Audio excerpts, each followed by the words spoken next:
La carte, cet objet un peu oublié dans nos placards, n'a pas perdu de sa gloire d'antan.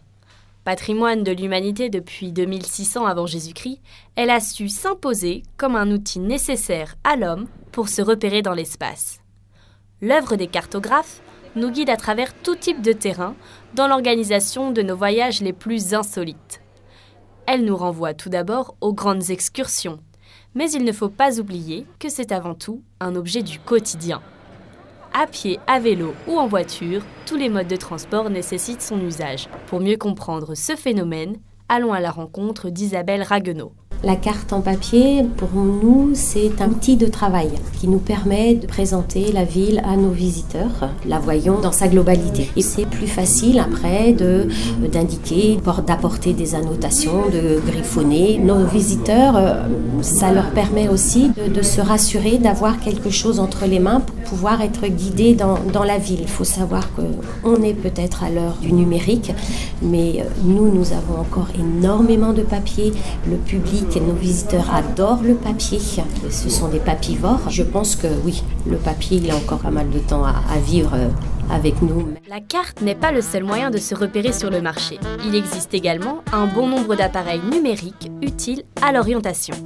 C'est pourquoi la confrontation intergénérationnelle est un bon moyen pour mieux comprendre les attentes et les besoins de l'usager. Je vais vous demander de trouver la rue d'Orléans sur la carte. La rue d'Orléans. Alors la rue d'Orléans. Utile aux voyageurs, elle séduit également un bon nombre d'artistes qui se l'approprient et en détournent ses codes graphiques. C'est l'occasion de découvrir le travail d'Antoine Corbineau qui oriente ses projets essentiellement sur la cartographie. Je réponds beaucoup à des commandes, c'est pour des magazines de voyage, des villes. Je garde quand même la plupart du temps les axes principaux.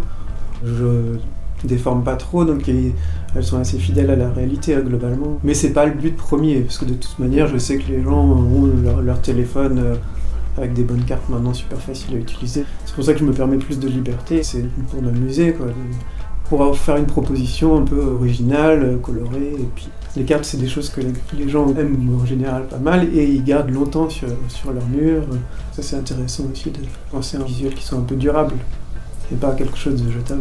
Après, elle aura certainement moins d'utilité pratique, mais dans pas mal de circonstances, c'est toujours plus facile d'avoir un petit morceau de papier pliable qu'on peut mettre dans sa poche plutôt que de devoir sortir son téléphone. Ça se complète.